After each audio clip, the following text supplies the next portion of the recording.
మీ పిల్లలు ఫారెన్లో చదవాలనేది మీ కల? మీ కలను నిజం చేసే ఏకైక సంస్థ విదేశ్ కన్సల్ట్స్. తెలుగుదేశం జనసేన పార్టీల పొత్తుల ప్రయాణం సాఫీగా జరిగేటట్టు లేదు. ఈ పొత్తులు చివరి దాకా ఎలా ఉంటాయో కూడా తెలియదు. మధ్యలో ఈ పొత్తులకు బ్రేక్ పడే అవకాశాలను కూడా తోసిపుచ్చడానికి లేదు. తాజాగా సంభవించిన కొన్ని పరిణామాలు ఇందుకు సూచనగా కనిపిస్తున్నాయి.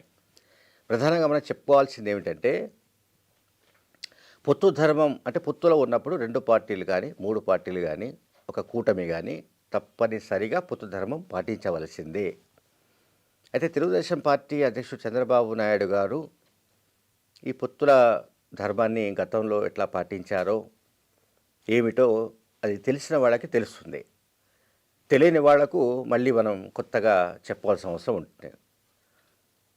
తెలుగుదేశం పార్టీ జనసేన పార్టీతో పొత్తులో ఉన్నట్టు 2 పార్టీలు ప్రకటించినప్పుడు నిజంగానే ఖచ్చితంగా ఎక్కడ ఏ కాన్స్టిట్యూన్సీ నుంచి ఏ అభ్యర్థిని ప్రకటించాలన్నా కూడా ఉమ్మడిగా మాత్రమే ప్రకటించవలసి ఉంటుంది.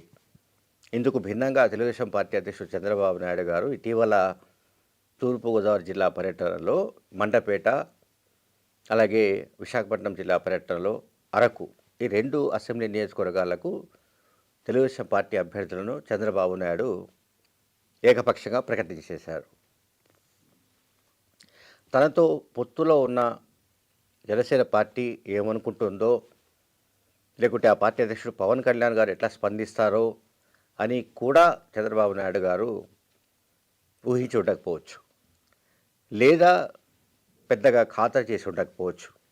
అందువల్లనే ఆయన ఆ 2 నియోజకవర్గాలను యథావిధిగా బహిరంగంగా ప్రకటించేశారు. అక్కడి నుంచి జనసేన పార్టీలో తీవ్ర ఘర్షణ కొనసాగుతోంది.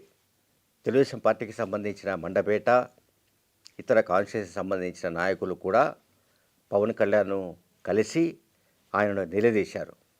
ఏం జరుగుతోంది, అసలు పొత్తులో ఎవరు ఎక్కడి నుంచి పోటీ చేస్తున్నారు, అసలు మనం ఎన్ని చోట్ల పోటీ చేయబోతున్నాం, ఏ నియోజకవర్గాల్లో పోటీ చేయబోతున్నాం అని వాళ్ళు నిలదీశారు.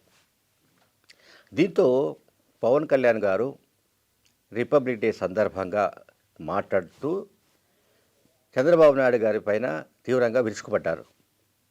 ఆయన పొత్తు ధర్మం పాటించడం లేదని విమర్శించారు. మండపేట, అరకు నియోజకవర్గాల అభ్యర్థుల ప్రకటనకు ముందు కనీసం జనసేన పార్టీని సంప్రదించాల్సిన అవసరం ఉండిందని కూడా ఆయన అన్నారు. తాము కూడా ప్రత్యేక పరిస్థితుల్లో, అంటే చంద్రబాబు నాయుడు గారు ఒకవేళ తమ పార్టీ నుంచి వచ్చిన ఒత్తిడి మేరకు ప్రత్యేక పరిస్థితుల్లో మండపేట, అరకు ప్రకటించి ఉన్నట్లయితే తాను కూడా ఇవాళ రాజోలు, రాజానగరం ఈ 2 నియోజకవర్గాల నుంచి జనసేన పార్టీ పోటీ చేస్తుందని పవన్ కళ్యాణ్ గారు ప్రకటించారు. అంటే ఇక్కడ అర్థం చేసుకోవాల్సి ఏంటంటే, 2 పార్టీలకు సంబంధించిన అధ్యక్షులు ఎవరికి వారే పోటాపోటీగా తమ నియోజకవర్గాల్లో పోటీ చేయడం, ఆ పోటీ చేస్తున్నట్టుగా ప్రకటించడం అన్నది ఖచ్చితంగా ఇది వైరుధ్యమైన వ్యవహారం. ఇది వివాదాస్పదమైన వ్యవహారం. 2 పార్టీల మధ్య సఖ్యత ఉంటే, ఐక్యత ఉంటే, ఒక కూటమిగా కనుక ఉండి ఉన్నట్లయితే పొత్తు ధర్మాన్ని 2 పార్టీలు కూడా పాటించవలసిందే. ఇక్కడ చంద్రబాబు నాయుడు గారు పాటించలేదని విమర్శించిన పవన్ కళ్యాణ్ గారు ఆయన కూడా పొత్తు ధర్మాన్ని ఉల్లంఘించినట్టే కనిపిస్తోంది. చంద్రబాబు నాయుడు గారు ఏకపక్షంగా 2 కాన్స్టిట్యూన్సీ ప్రకటించారు, రైట్, ఓకే. ఆ 2 కాన్స్టిట్యూన్సీలలో మండపేట కాన్స్టిట్యూన్సీలో జనసేన పార్టీ బలంగా ఉందన్నది జనసేన పార్టీ క్లెయిమ్, అంటే జనసేన పార్టీ ఆర్గ్యుమెంట్.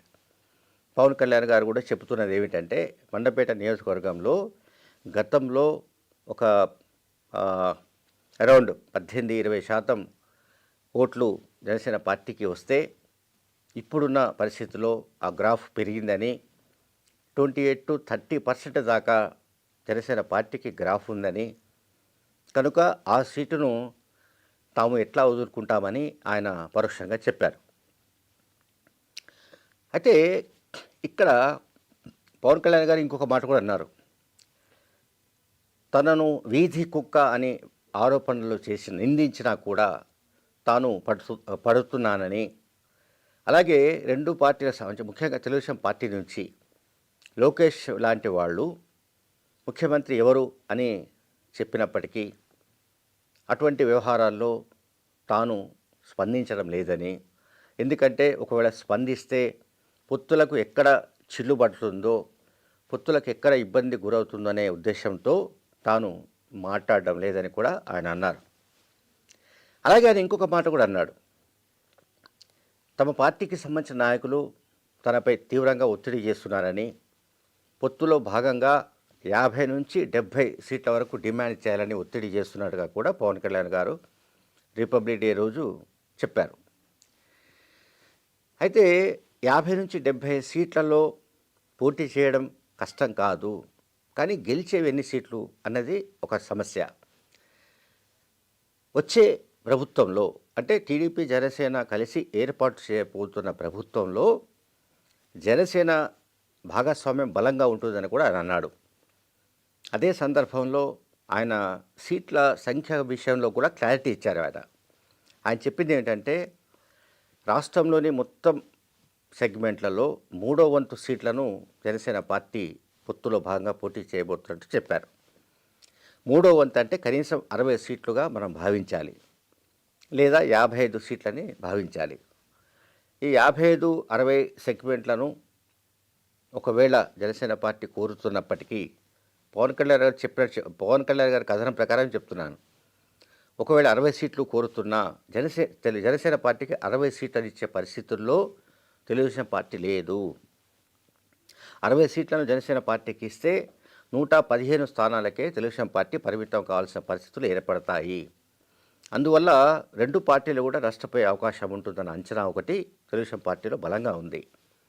జనసేన పార్టీకి ఓ 15, 25 విసిరేస్తే సరిపోతుంది అనే ఆలోచనతో తెలుగుదేశం పార్టీ నాయకులు మొదటి నుంచి ఉన్నారు. కొత్తగా ఇవాళ మొదలైన స్టోరీ కాదు ఇది. మరి జనసేన పార్టీ అధ్యక్షుడు పవన్ కళ్యాణ్ గారు చాలా కేటగిరికల్గా రాష్ట్రంలోని మొత్తం సెగ్మెంట్లలో 3వ వంతు పోటీ చేస్తామని చెప్పారు. అలాగే జనసేన పార్టీ కార్యకర్తలు నాయకుల మనోభావాలు దెబ్బతినకుండా చూస్తారని చెప్తున్నారు. అలాగే వాళ్ళ ఆత్మగౌరవం దెబ్బతినకుండా చూస్తారని చెప్తున్నారు. అధికారంలో వచ్చే ఏదైతే కూటమి ఉందో అందులో చాలా కీలకమైన భూమిక తాము పోషించబోతున్నట్టుగా కూడా చెప్పారు. ఇవన్నీ ఎన్ని విషయాలు పవన్ కళ్యాణ్ గారు చెప్పినప్పటికీ మళ్ళీ ఇదంతా కూడా ఆయన స్వయం కృతాపరాధమే అని కూడా విమర్శలు వస్తున్నాయి. ఎందుకు ఈ మాట చెప్పవలసి వస్తుందంటే, చంద్రబాబు నాయుడు గారు రాజమండ్రిలో స్కిల్ స్కామ్లో రిమాండ్లో ఉన్నప్పుడు, జైల్లో ఉన్నప్పుడు పవన్ కళ్యాణ్ గారు చంద్రబాబు నాయుడు గారిని కలిసినప్పుడు ఆయన విలపించారని, పవన్ కళ్యాణ్ గారిని పట్టుకొని ఏడ్చారని బీసీ సంఘాల జాతీయ నాయకుడు దాసరి రాము గారు ఒక ఇంటర్వ్యూలో చెప్పారు. సరే, దాసరి రాము గారు చెప్పిన దాని ప్రకారం చంద్రబాబు నాయుడు గారు పవన్ కళ్యాణ్ గారిని పట్టుకొని ఏడ్చినా జైలు బయటకు వచ్చి ఆయన ఏకపక్షంగా బేషరతుగా తెలుగుదేశం పార్టీతో పొత్తులు పెట్టుకొని వెళుతున్నట్టు ప్రకటించకుండా తమ పార్టీ నాయకత్వం కూర్చొని ఆలోచిస్తుందని, ఆ తర్వాత నిర్ణయాన్ని ప్రకటిస్తామని చెప్పకుండా ఏకంగా ఆయన జైలు బయట మీడియాకు చెప్పేశారు. సమస్య అక్కడి నుంచి మొదలైంది. సో జనసేన పార్టీకి ఇంకొక ఆప్షన్ లేదు. ఆయనకు అధికారం పట్ల లేదా ఇతర పదవుల పట్ల వ్యామోహం లేదు కనుక జగన్మోహన్ రెడ్డిని గద్దె దించడమే పవన్ కళ్యాణ్ జీవిత లక్ష్యం కనుక ఆయనను ఎట్లయినా సరే వాడుకోవచ్చు అని తెలుగుదేశం పార్టీ డిసైడ్ అయింది. ఆ రోజే డిసైడ్ అయింది. అందువల్లనే ఈ అభ్యర్థుల ప్రకటన ఏకపక్షంగా జరుగుతుండడం కానీ, అలాగే అధికారంలోకి రాగానే ముఖ్యమంత్రిగా చంద్రబాబు నాయుడు మినహా మరొక ఆప్షన్ లేదని లోకేష్ చెప్పడం కానీ, ఈ పరిణామాలన్నీ కూడా అక్కడి నుంచి మొదలైనట్టుగానే భావించాలి. ఇప్పుడు పవన్ కళ్యాణ్ గారు బాధపడడం వల్ల లాభమే లేదు. అయ్యో వాళ్ళు ఏకపక్షంగా ప్రకటించేస్తున్నారు, ఇది పొత్తు ధర్మమా, ఇదేమిటి కథ కార్ఖానా అని అంటే అయ్యే పని కాదు. ఎందుకంటే మొదటి నుంచే బంతిని మీ కోర్టులో పెట్టుకోవాలి. పవన్ కళ్యాణ్ గారు చేసిన ఒక హిస్టారికల్ బ్లండర్ అనండి, స్వయంకృతాపరాధం అంటే అదే.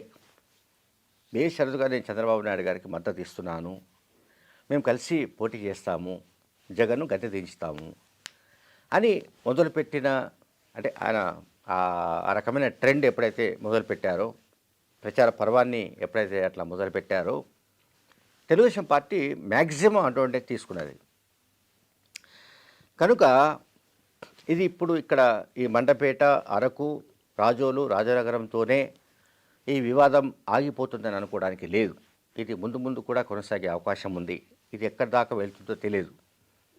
చివరి వరకు పొత్తులు ఉంటాయా లేదా, విచ్ఛిన్నమవుతాయా అనే అనుమానాలు కూడా లేకపోలేదు. Thank you very much.